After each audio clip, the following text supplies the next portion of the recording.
Marcola pode morrer a qualquer momento de suicídio dentro da prisão? Angústia, desespero para não enlouquecer dentro do inferno, com certeza aqui na Terra. Saudações pessoal, beleza? Nesse vídeo eu quero falar sobre esse tema suicídio dentro da prisão e analisar alguns pontos muito importantes sobre a questão de não enlouquecer ao ponto de desejar o suicídio, e eu vou contar para vocês aqui nesse vídeo um momento que eu realmente quis também me suicidar dentro da cadeia. Um tema que eu preciso muito da sua atenção. E eu peço agora que você deixe o like nesse vídeo, já deixa agora no começo, porque ao deixar o like você vai ajudar o YouTube a entender que esse vídeo é relevante, ele vai distribuir para mais pessoas e também não se esqueça de comentar. O Papo Reto entra no ar.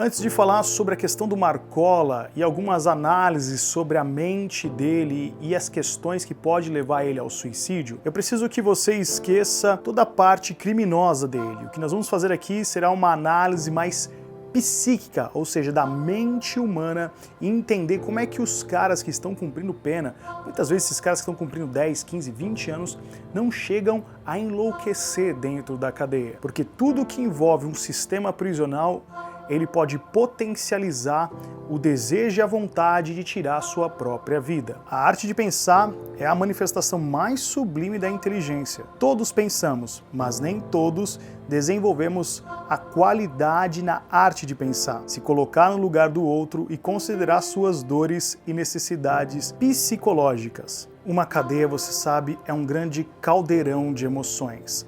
Lá, você lidar todos os dias com a saudade, com a angústia e com o desespero. Ficar privado da sua liberdade, se aqueles caras que estão hoje na rua entendesse o tamanho do buraco e do vazio que aquilo e aquele ambiente te dá, jamais, talvez, não vou generalizar, mas a grande maioria pensaria 1 milhão de vezes antes de cometer um crime.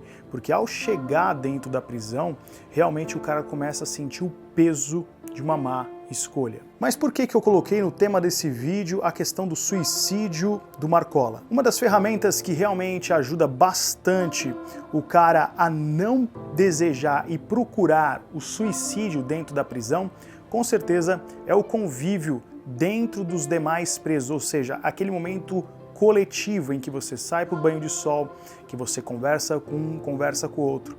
Muitas pessoas acabam dizendo depois aqui no comentário, ou até mesmo pensando, mas se deixar ele no convívio com outras pessoas, ele vai ficar o dia inteiro planejando sobre coisas do crime, ficar fazendo outras coisas ligadas a realmente à organização criminosa. Por isso eu disse para você não analisar nesse campo criminoso, o que nós estamos fazendo aqui é uma análise mais sociológica e psicológica das grandes armadilhas e labirintos que a mente humana te coloca. São duas prisões, a prisão física do cara que está cumprindo pena e a prisão psíquica. Quando você está, por exemplo, numa cela que tem lá, vamos lá, 10, 20, até mesmo aquelas celas superlotadas que você deve conhecer por aí, 30, 40, 50 pessoas, por mais que aquilo realmente seja o terror, seja horrível estar naquele ambiente, é também, de uma certa forma, importante aquela relação em que os presos estão ali conversando um com o outro, trocando ideia, trocando experiências, porque em alguns momentos essa troca de experiências, essas conversas aliviam nossa alma. Nós, como seres humanos, nascemos para estar conectados com outras pessoas. Perceba bem, você está aqui e eu preciso de você para que você assista o meu conteúdo. Você com certeza faz alguma coisa muito importante na sua vida que vai beneficiar outra pessoa. A roupa que eu estou vestindo, com certeza alguma costureira, algum empresário teve que produzi-la para que eu pudesse realmente usar. O que eu quero dizer com isso? Que nós, como seres humanos, precisamos, direto ou indiretamente, um do outro. Arquimedes, mas que conversa é essa? O que isso tem a ver com a questão do suicídio, do possível suicídio do Marcola dentro do sistema prisional? Segundo a nossa Constituição Federal, a tortura, tanto física quanto psicológica, ela trata-se de um crime hediondo. E o Estado comete muitos crimes hediondos em muitas cadeias pelo Brasil afora. Porque se nós entendemos que a tortura ela pode ser física e também pode ser psicológica, e o que seria a tortura psicológica? Seria realmente o abalo psíquico, ou seja, aquilo que vai mexer na sua estrutura mental, aquilo que vai te abater ao ponto de você desenvolver uma ansiedade, uma angústia e uma depressão. E sempre quando eu venho com esse tipo de análise, sempre quando eu trago essa pauta para reflexão, muitas pessoas acabam trazendo como contra-argumento, que eu entendo ser legítimo a sua posição, mas muitas pessoas acabam dizendo assim, mas e a tortura que um cara fez com a vítima, com aquela pessoa que foi lesada pelo aquele cara que está cumprindo pena? Entenda que se a gente partir sempre dessa premissa de falar assim, olha, se esse cara foi torturado, vamos torturar também, é aquilo que a gente vai entender da lei de Talião. Inclusive eu tenho aqui uma playlist dentro do canal que fala sobre a origem da cadeia, que conta as fases principais da transição, de como era feito as punições. Então se é olho por olho, dente por dente, se você matou, você morre. Se você deseja realmente que o Estado e as nossas leis sejam dessa forma, que você lute para que mude a Constituição Federal. O que nós temos hoje como Constituição, como lei, é que realmente não pode existir a tortura, tanto física quanto psicológica. É aquilo que você, como cidadão de bem, deve defender, porque é a sua Constituição que impera no nosso país. Porque muitas vezes quando o cara vai para o castigo, que a gente chama também na linguagem dentro do sistema prisional de pote, quando ele vai para essa cela solitária, para esse momento em que ele vai ali cumprir, ele fica isolado às vezes por 15, 20, 30, 60 dias. Eu tive essa experiência quando fui realmente levado para um castigo.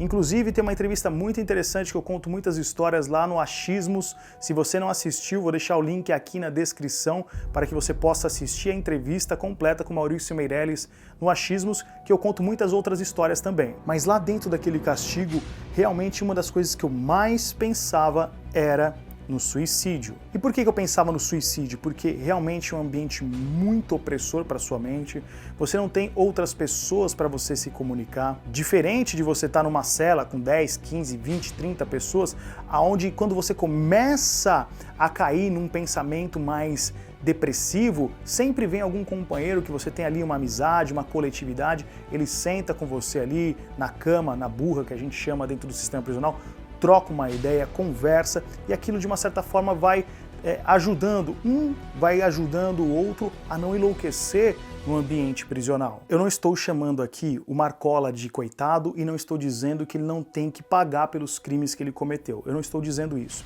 O que eu quero agora que você isole é uma reflexão. Você consegue imaginar a mente de um cara como o Marcola, como um Fernandinho Beiramar, esses dois homens, né, essas duas personagens que realmente têm mais repercussão espalhadas no Brasil afora? Você consegue imaginar o que passa na mente de um cara desse? Você consegue imaginar o que o cara deve ficar pensando às vezes quando deita, quando ele começa a pensar, fala, caramba, eu acabei com a minha vida. Porque por mais que o Marcola seja o grande líder do PCC, por mais que ele tenha construído esse grande império do crime organizado, o cara teve que entregar grande parte da vida dele para isso. Quantas noites de sexta-feira ele poderia ter saído com os amigos, quantas e quantas festas de aniversário ele poderia ter participado, Ano Novo, Natal, Páscoa, quantas e quantas coisas ele poderia ter registrado na sua vida, contemplando a sua liberdade. O Marcola é apenas um cara que tem uma repercussão, digamos assim, maior pelo nome dele, mas existem outros caras que estão enterrados vivos na cadeia, caras que estão condenados à lei de 30, 40, vão morrer lá dentro. Tenho absoluta certeza que se o Marcola hoje pudesse fazer uma escolha e chegasse para ele e fosse proposto, vamos devolver todos os anos que você perdeu, em troca você realmente abriria a mão do PCC? Pode ter certeza. Eu vou fazer aqui uma especulação pela minha experiência de ter conversado com vários membros do PCC no sistema prisional, com alguns parceiros. Com certeza ele falaria, eu abriria a mão de tudo, do dinheiro, da facção, para voltar a ter a minha liberdade e ter a minha vida. E esse tipo de pensamento é um pensamento que vai se retroalimentando muitas vezes quando o cara está cumprindo pena, principalmente nesses RDDs, sistemas onde o preso fica isolado 22 horas sem acesso a outros presos, sem acesso ao contato humano. É nesse instante que o labirinto da depressão, o desespero, a angústia, a ansiedade pode levar um cara como Marcola a querer o suicídio. E pode ter certeza que por mais que as pessoas imaginem, o Marcola mauzão, Marcola o líder do PCC, que é isso? Pode ter certeza, sem medo de errar, que muitas vezes ele pensa em tirar a sua própria vida, porque você não tem noção, quem já passou por uma cadeia sabe do que eu estou falando, você não tem noção do quanto é difícil controlar a nossa mente. Infelizmente, a ansiedade, a angústia, a depressão são doenças modernas, doenças do século XXI, doenças que têm atingido milhares de pessoas no Brasil afora. Com certeza Marcola e outros caras que cumpriram muitas penas altas, até mesmo Pedrinho Matador, outros caras que são lendas do sistema prisional, eles têm uma mente muito diferenciada por conseguir administrar todos esses pensamentos que povoam muitas vezes a cabeça de um prisioneiro. Eu já vi caras enlouquecerem dentro de uma cela, caras que batiam a cabeça na cela, batiam a cabeça na parede em desespero total de estar realmente confinado, preso. Vi muitos caras passando dias e dias chorando de forma absurda, lembrando da mãe, lembrando do filho, da esposa, lembrando de muitas coisas. A cadeia imprime um terrorismo psíquico muito intenso. Arquimedes, você quer vitimizar os criminosos, Arquimedes, você quer proteger esses caras. Não é isso. A minha bandeira é bem simples e ela é bem objetiva. Se você não sabe, eu sou um cristão, eu acredito em Jesus Cristo, consegui realmente mergulhar no que ele significa para mim e para a humanidade ao ter contato com a Bíblia Sagrada. Mas a minha orientação cristã, ela não vem embasada de igrejas, de placas de igrejas, assembleia, respeito todas as igrejas, congregações, a Universal, todas as instituições religiosas, eu respeito todas, católico, mas a minha fé, ela foi desenvolvida no maior calabouço dessa terra, que é uma prisão. Não foram pastores, nem padres, nem ninguém que me deu contato direto com essa leitura mais cristã. E Cristo me ensinou que eu devo olhar para o ser humano como ser humano. Eu não tenho que olhar para o ser humano como um bandido, um traficante, um assassino, porque Deus e Jesus Cristo me ensinou quem és tu para julgar o teu próximo. Tire primeiro a trave dos teus olhos para depois tirar o cisco do teu irmão. Arquimedes, você concorda com certas atitudes desses criminosos? Claro que não. Não concordo. Acho que eles têm que ser punidos e têm que cumprir aquilo que rege a nossa lei. Mas como cristão, eu tenho que ter um olhar mais humano, um olhar mais parecido com Cristo para tentar amenizar tudo isso. E essa é a minha missão aqui nesse canal. Poder trazer para você uma reflexão. Não que você acredite em mim e tome isso como verdade, que você apenas pense. O meu convite aqui nesse canal é fazer você refletir, pensar, administrar tudo isso e decidir qual é o melhor caminho pelo qual você vai percorrer com a sua inteligência e com o seu raciocínio. É um debate fácil? Com certeza não. Demanda muita humildade intelectual e entender que nós temos que aprender muito ainda aqui nessa vida. Espero que você tenha gostado e quero saber a sua opinião. O que você acha sobre a depressão, sobre a angústia, sobre esses desafios das doenças modernas, principalmente nesse Setembro Amarelo? Estou gravando agora, talvez você esteja assistindo esse vídeo em outro mês, mas a motivação foi realmente baseada no Setembro Amarelo, que fala sobre o suicídio. Espero que você possa ter refletido e que você deixe o seu comentário aqui embaixo. Se você quer saber um pouco mais sobre os dramas humanos e como funciona uma cadeia, meu convite é para você ler minha saga chamada Lodebar, o submundo do crime, a vida na prisão. O link para que você possa comprar o seu livro está aqui embaixo na descrição, tenho ele na versão física e na versão e-book. Não se esqueça também de me seguir lá no meu Instagram. Muito obrigado pela sua atenção e até o nosso próximo encontro. Valeu!